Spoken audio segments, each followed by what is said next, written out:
Olá, Albertina. Olá. Então, vamos ao nosso tempo. E ao preparar o nosso tempo, dei-me conta de uma coisa recentemente. Há marcas que nos ficam das pessoas, umas de personalidade, outras de atitude, e uma que é particularmente grata é o sorriso. E um destes dias encontrei no Facebook uma afirmação sobre uma fotografia que dizia: só falta um sorrisinho. É verdade. É que foi a única fotografia que eu pus no Facebook em que eu não me estava a rir, mas pus porque achei, até foi tirada pelo Matias, o Francisco Matias. E achei que a fotografia estava boa, e digo, vou pôr, e até dei os devidos créditos ao Matias. Saltou-me logo em cima a dizer, faltou o sorrisinho, então, mas pensam que eu não tenho uma cara séria, de vez em quando também tenho caras sérias. Pronto, e então é assim, mas pelos vistos o que me distingue é mesmo o sorriso. Ou seja, há imagens de marca que se colam a nós e que nós já não conseguimos dar a volta de outra maneira. E faz falta, não é? Haver sempre um sorriso. Eu acho que sim. Se essa é a minha imagem de marca, eu estou satisfeita, porque de facto é uma maneira de encarar a vida, sempre com um sorriso, que é uma boa maneira de encarar a vida. Encarar a vida significa também fazermos um regresso ao passado. Há uma expressão que diz lá vai Serpa. Lá vai Serpa, lá vai Moura. E as pias ficam no meio. Ficou no meio. Então e quem é que vem de Serpa? Sou eu que venho de Serpa, da Serra de Serpa. Da Serra de Serpa, não da vila, mas da Serra. Da Serra. É. Ainda era distante? Não, é a Serra do concelho de Serpa. Só que a minha freguesia é a Aldeia Nova de São Bento. Mas eu nasci no campo mesmo do campo. Portanto, sou da Serra de Serpa. Boas memórias? Boas memórias, sim. Boas memórias num certo sentido, noutro não. Porque há boas memórias, porque eu fui feliz realmente na Serra de Serpa, naquela infância descuidada que eu tive e não me faltou nada e, portanto, tive uma infância feliz.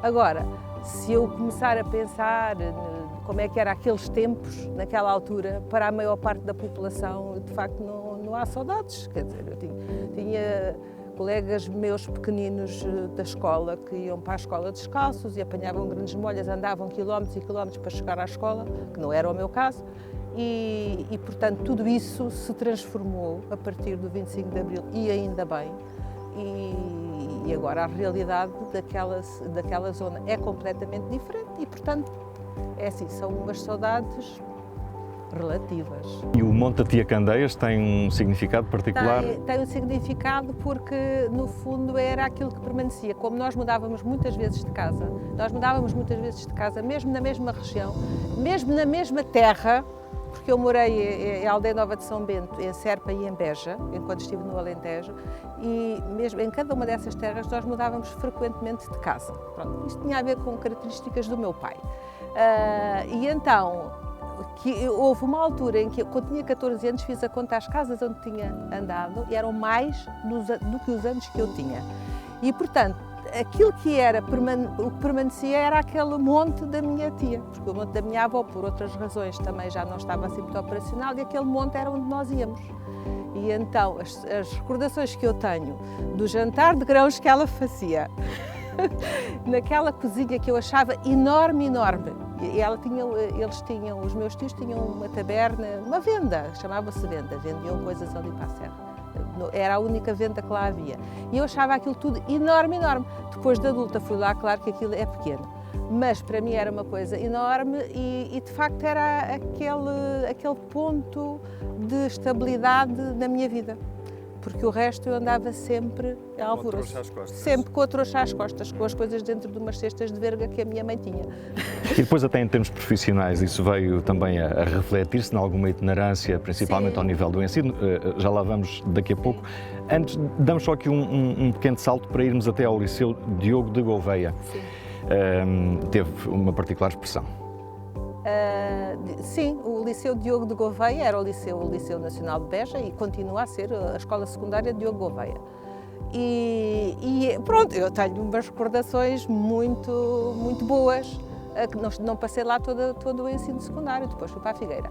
Portanto, a partir do 6º ano fui para a Figueira da Foz, mas até lá, porque era um liceu como os outros liceus, havia naquela altura, era misto, porque não podia haver 2 liceus na mesma cidade, mas lá dentro havia separação.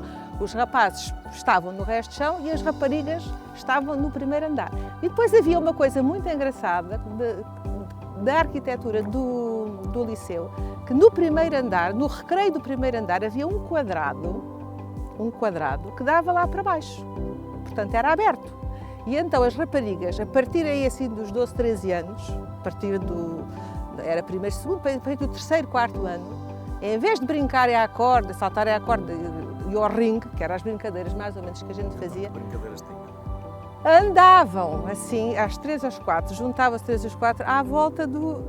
Isto era tão ridículo. À volta do quadrado, a olhar lá para lá, e os rapazes a olhar cá para cima. Portanto, era aquele, digamos, entre aspas, namoro de janela, que era aquilo que era a interação possível que havia num liceu que estava separado, tinha as pessoas separadas. Mas, curiosamente, isto era assim só nas aulas, o currículo normal, mas depois o liceu tinha uma atividade que era a sala de estudo. A sala de estudo só se inscrevia quem queria, pagava-se à parte e tudo. E aí as salas de estudo já eram mistas. E então eram as aulas com os rapazes, bom, que era a desbunda completa, porque eles portavam-se tão mal que pronto, introduziam ali aquelas brincadeiras parvas deles, parvas entre aspas, não é? Aquilo. Depois tínhamos uns professores muito engraçados que se propiciavam à brincadeira, de modo que aquelas recordações da sala de estudo são qualquer coisa de fenomenal, que eram as alturas em que nós estávamos com os rapazes. Naquela altura, a Albertina sonhava ser o quê quando fosse grande? Eu, tudo menos dar aulas. Tudo menos dar aulas, porque era aquilo que eu achava que não tinha jeito nenhum. E ainda por cima, era aquilo que a minha mãe achava que eu devia ser. A minha mãe tinha o sonho que eu fosse professora de português, porque eu desde sempre escrevi bem, tinha jeito para a escrita. E então ela achava que eu havia de ser uma boa professora de português. E eu, meu Deus, nem pensar. Acho que reação a ela. E porque eu achava que não tinha jeito. E ainda acho que não tenho jeito para algum tipo de ser professora. Há um género de professora que eu não tenho jeito de ser. De modo que eu não sabia o que é que queria ser, só sabia que não queria ser professora. Porquê é que eu escolhi as germânicas? Curiosamente, porque causa do inglês, que eu já antecipava que viria a ser uma língua muito importante para eu ir conhecer o mundo. Porque o que eu queria era fazer viagens e conhecer o mundo, portanto precisava do inglês. Então a ideia era ter uma formação para ser um trampolim para o mundo. Exatamente. Além de que a minha irmã, depois, quando chegou ao quinto ano, a minha irmã escolheu ciências. Eu não podia escolher ciências, que eu era muito diferente da minha irmã. Porque a minha mãe vestia-nos de igual. Nós tínhamos muito pouca diferença de idade. E ela esteve doente quando foi para fazer a admissão ao liceu, de modo que perdeu um ano e nós entrámos as duas no liceu. E éramos as duas quase a mesma altura, não éramos parecidas, fisicamente não éramos parecidas, mas parecíamos ter mais ou menos a mesma idade. Então ela gostava muito de nos vestir de igual. E nós detestávamos, porque cada uma tinha a sua identidade. Foi mais uma maneira de eu mostrar a minha identidade, que era diferente da dela, mas que é mesmo. E ela realmente gosta, e gosta mesmo das ciências, e eu não gosto de ciências. Não gosto mesmo de tudo. E então, por esse motivo, se justifica filologia germânica. Filologia germânica, que sim. Era o que havia nessa altura em termos do inglês e alemão. Essa errância que vem de trás parece que depois tem uma outra afirmação, já com a prática profissional, porque quando olhamos para o percurso encontramos muitas escolas e em sítios diferentes. Sim, encontramos isso já não tem a ver com a minha vontade. De todo. Isso tem a ver com as circunstâncias. Com as colocações do Ministério da Educação claro. Naquela época. Então encontramos Setúbal, encontramos Figueira da Foz, Lisboa, Alcochete, Palmela. Em todos esses espaços, o que é que se foi colhendo e o que é que se foi plantando também? Quer dizer, aquilo foi, eu comecei, tive sorte. Quando comecei na escola preparatória de Bocage, que se chamava nessa altura assim, tive sorte porque estava-se a iniciar a introdução do inglês no primeiro ano do ciclo preparatório. E, portanto, havia o grupo de inglês era muito coeso e preparava tudo em conjunto, fazia as planificações em conjunto e preparava os materiais em conjunto, de modo que as pessoas não se sentiam perdidas. Eu quando comecei a dar aulas, eu não tinha a mínima noção do que era dar aulas e pronto, e depois apanhei de tudo, porque fui diretora de turma sem ter ideia nenhuma do que era ser diretora de turma, não fazia ideia nenhuma do que era ser diretora de turma. De uma turma em que tinha um aluno cego, e que, portanto, tinha ensino especial e tinha o apoio do ensino especial. E apesar disso, devia ter só 20 alunos e tinha 30, e não comecei logo por dar inglês. No primeiro trimestre comecei a dar estudos sociais e história, que era uma coisa que eu também não gostava nada e também não sabia dar. Pronto. Mas a partir do segundo período, a partir de janeiro, porque uma colega tinha saído, eu deixei esse horário e fiquei com duas turmas de inglês. E aí, pronto, realmente, aí despertou o meu interesse pelo ensino do inglês, precisamente porque tive muito apoio. E nós fazíamos tudo em conjunto e era muito giro, porque não tem nada a ver com o que é agora. As crianças chegavam lá e não sabiam nada de inglês. E a gente dava a primeira aula e elas saíam da primeira aula a falar inglês. What's your name? My name is... Aquilo era mesmo engraçado. E assim ficou. E depois desse ano é que eu fui então para a Escola Secundária da Bela Vista. Pronto, e fui para a Escola Secundária da Bela Vista e foi E depois fui para a Secundária da Bela Vista e estive lá esse ano. E no ano seguinte, pronto, depois houve uma história muito engraçada, que é, agora já nem me lembrava, porque é que eu fui parar à Figueira da Foz. Quando foi o concurso do estágio, para o estágio, estes concursos eram antes dos concursos para a colocação normal. E nessa altura eu concorri para a zona Lisboa e Setúbal. Quando foi, e só no fim depois é que sabia, levávamos meses sem saber onde é que éramos colocados. Só no fim do ano, já não sei agora precisar quando, houve então o concurso para as colocações como professor comum. E nessa altura eu tinha o meu namorado na Figueira da Foz, então concorri para a Figueira da Foz. Não fui colocada em estágio. Na altura, com as colocações, eu não fiquei colocada. Fiquei colocada na Figueira da Foz e fui dar aulas para a Figueira da Foz. Em dezembro, na véspera do meu casamento, recebo um telegrama. A minha história é cheia de episódios. Eu recebi um telegrama a dizer que tinha havido uma desistência no estágio da Escola Fernando Pessoa, em Lisboa, e que se eu quisesse, poderia ficar colocada, era que dizer que aceitava. E eu imediatamente disse que aceitava, nem falei com o noivo, nem com ninguém, e disse imediatamente que aceitava e pronto. E no dia do casamento, porque naquela altura, vamos lá ver, não havia telemóveis, as comunicações eram sempre um bocadinho dilatadas, não é? De modo, eu também achei que não era preciso. E então no dia do casamento? No dia do casamento, antes do casamento, por acaso até foi antes do casamento, podia ser que ele quisesse desistir. Eu disse, olha, eu já não vou para a Figueira da Foz, eu vou ficar a fazer o estágio na Fernando Pessoa em Lisboa.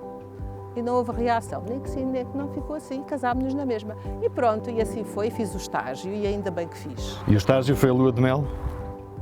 Sim. De uma certa forma.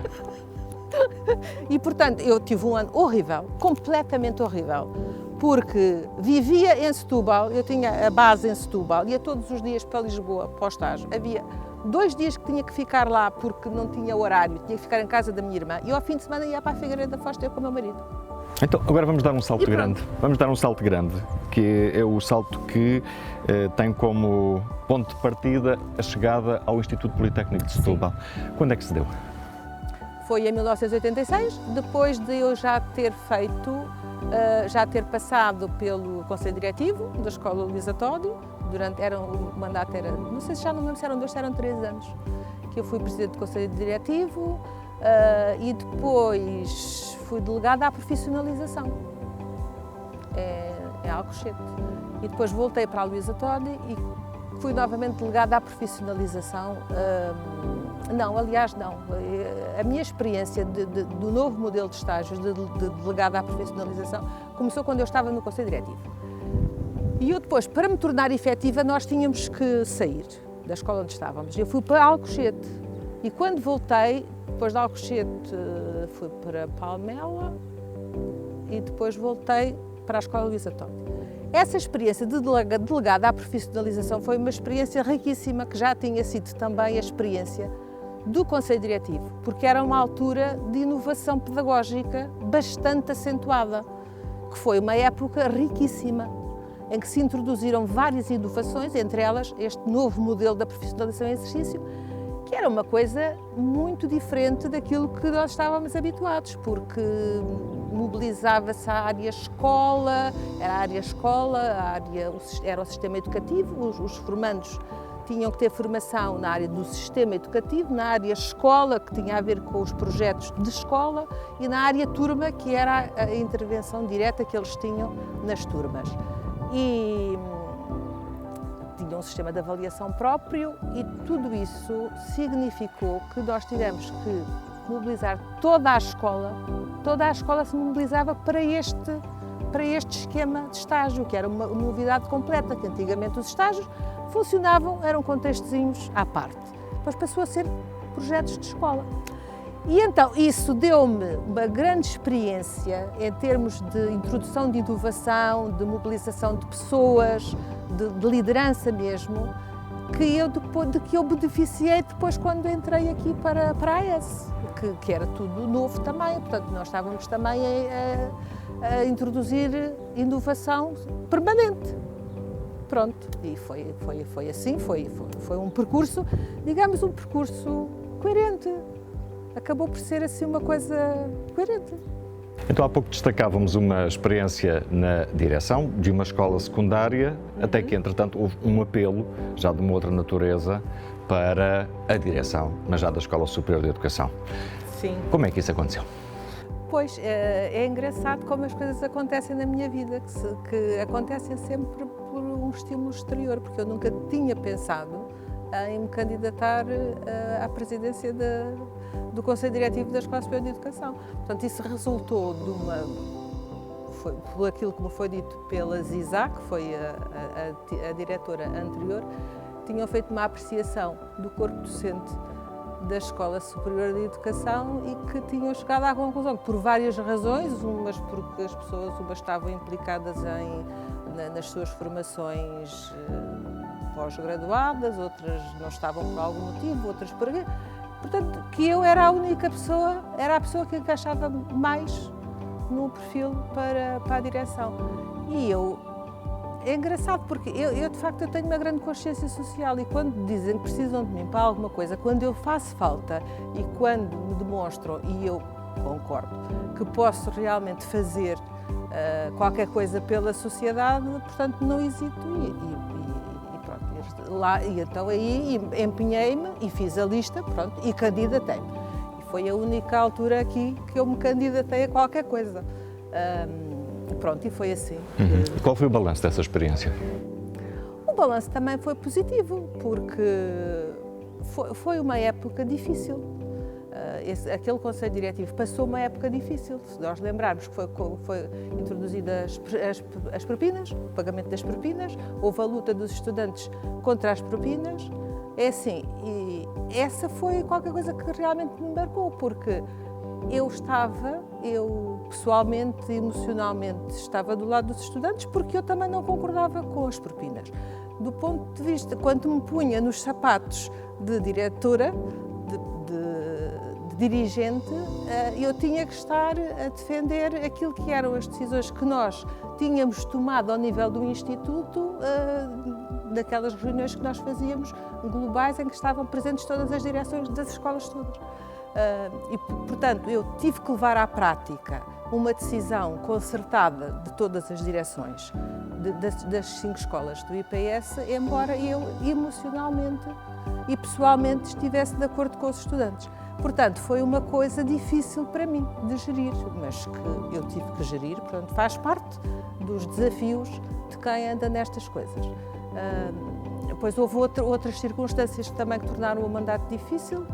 A falta de dinheiro, portanto, de facto, a falta de financiamento, o financiamento que era necessário não existia, era pouco e houve pessoas que se tiveram que ir embora, houve colegas nossos que tiveram que se ir embora, tivemos que fazer uma reestruturação da escola, dos cursos, tivemos que tomar decisões que foram tomadas em conselho científico, tivemos que tomar decisões para fechar cursos, para abrir novas formações, para captar mais alunos, porque estava a haver dificuldades de captação nas variantes, na altura eram as variantes, e portanto não foi um mandato fácil de fazer, realmente não foi um mandato fácil, mas as coisas difíceis de facto ensinam-nos ensinam-nos coisas.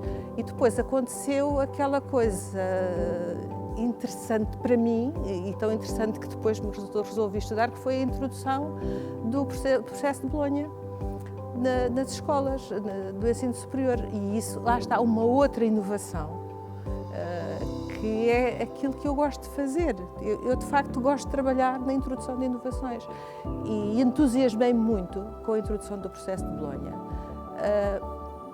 tendo a noção de que aquela flexibilidade, aquela liberdade que nós tínhamos ao princípio para reformular todo o projeto educativo foi-se estreitando, porque a partir do momento em que começou a sair a legislação, nós começámos a estar muito mais condicionados.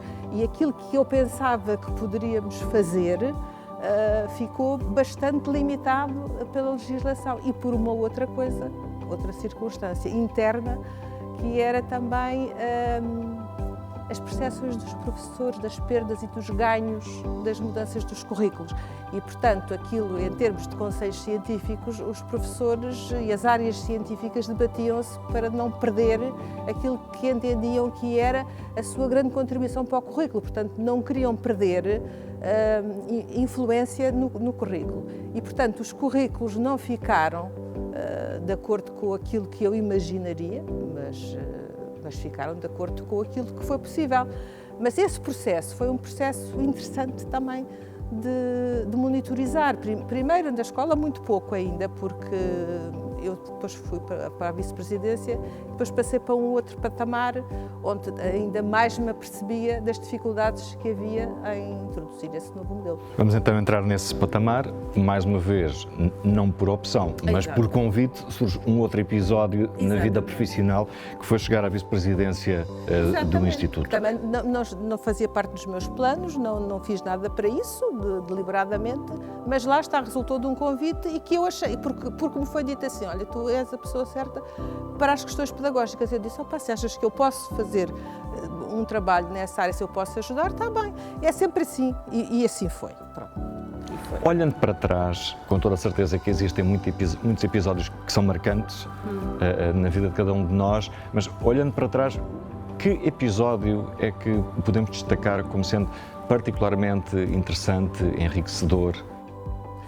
É assim, eu não sei se é por ser o mais recente ou se é porque eu também, este então não estava mesmo nada à espera. Portanto, esta função que eu tenho agora de provedora de estudante, que não fazia mesmo nada parte dos meus planos, porque me tinha aposentado e, portanto, a minha atividade no IPS estava arrumada. E, de facto, o convite foi assim um desafio. Foi um desafio porquê? Porque, para quem esteve sempre do lado dos docentes, e ainda por cima em cargos de direção, quem está em cargos de direção, efetivamente, desenvolve uma atividade muito centrada nos docentes. Nós não nos apercebemos às vezes, mas de facto é. E pronto, e os conselhos científicos têm um grande poder e têm os docentes e gira tudo muito em torno dos docentes. E esta missão do provedor de estudante, que eu comecei do nada, porque não tinha havido nenhuma atividade de provedor antes de mim, é o ir para outra dimensão. Portanto, é calçar os sapatos de outros agentes, de outros atores, que nós sabíamos que existíamos e a quem dávamos importância, mas que eu acho que compreendo agora muito melhor. Portanto, eu propus-me, aceitei o desafio com o propósito de desenvolver aquilo que eu disse logo desde o início, que era o ponto de vista dos estudantes. Integrar a perspectiva dos estudantes na ação institucional. E como é que tem sido essa visão? E essa visão tem sido um bocado até surpreendente, porque é assim, eu tinha aquela noção que eu acho que mais ou menos todos nós temos, que é os estudantes devem intervir, porque são atores importantes na melhoria contínua da instituição. E então eu sempre incentivei em todas as intervenções que fazia, por convite, porque tive a sorte também de me convidarem para as cerimónias, então a Associação Académica convida-me sempre para tudo, portanto eu tenho tido a oportunidade de dizer aquilo que acho, aquilo que penso. E uma coisa que eu disse durante o meu primeiro mandato era: vocês não se acanhem, apresentem queixas, porque é a partir das queixas que nós podemos fazer a transformação daquilo que está errado. Portanto, se vocês não se queixarem, nós temos mais dificuldade. E o que é que eu me comecei a perceber? Que não era esse o caminho. Porquê? Porque, por várias razões, e eu até identifiquei 3 razões. Primeiro é que os estudantes são atores, mas são atores que têm um perfil completamente diferente dos outros que estão cá e fazem cá a sua vida laboral praticamente toda. Os professores entram para aqui, o pessoal técnico, com perspectivas de carreira. E, portanto, tudo aquilo que é melhoria do ambiente e da qualidade institucional reverte, beneficia a sua própria carreira. Eles serão beneficiários dela. Os estudantes estão cá 3 aninhos, ou 4, ou 5, 3, 4, 5 aninhos e vão-se embora.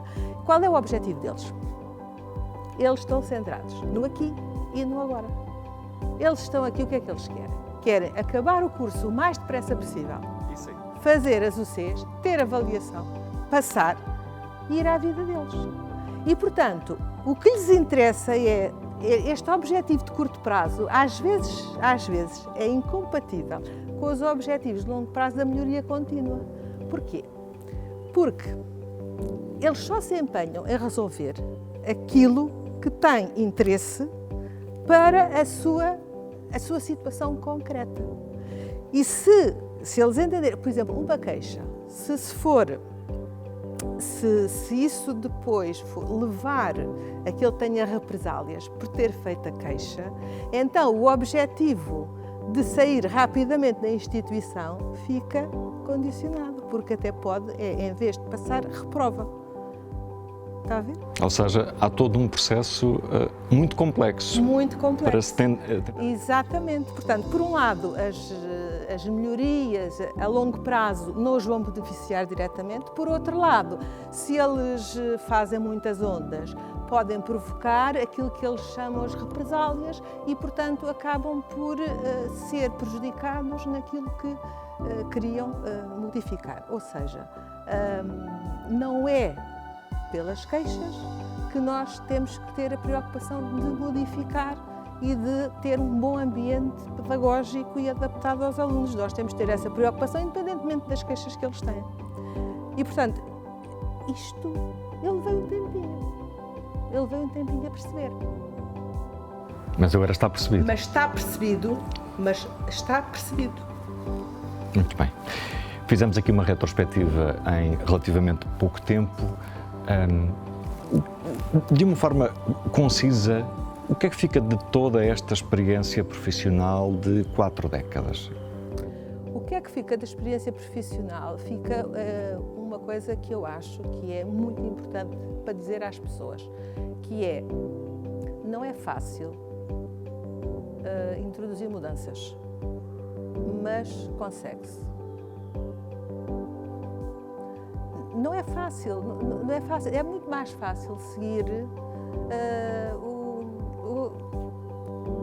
o estado normal, aquilo, não fazer muitas ondas, isso é o mais fácil. É mais difícil introduzir grandes alterações. E eu tive o privilégio de, sempre por onde andei, e mesmo aqui no Instituto, introduzir grandes alterações, porque inclusivamente durante a minha vice-presidência, portanto durante a presidência do professor Armando Pires, fez-se uma grande transformação a nível organizativo aqui no Instituto, que foi uma transformação que foi difícil, da qual eu participei, mas que foi difícil e ainda tem dificuldades, ainda apresenta dificuldades para as escolas. Naturalmente, que eu acho que são perfeitamente naturais. Mas se fizer o balanço, foi uma transformação que é positiva e que deve ser para continuar, para consolidar, para aprofundar, e realmente é possível. A transformação é possível e é possível cada pessoa é possível contribuir para a transformação. Isto é assim uma ideia de esquerda, digamos assim, que a transformação da sociedade é possível pelas pessoas. É nisso que eu acredito. E eu realmente as experiências que tenho tido têm sido nesse sentido. Ficamos então com essa marca de inovação e de mudança. Muito obrigado pelo tempo. Obrigada eu. por me ter tido a oportunidade de dizer todas estas coisas que eu penso deste Instituto, que realmente foi uma parte muito importante da minha vida.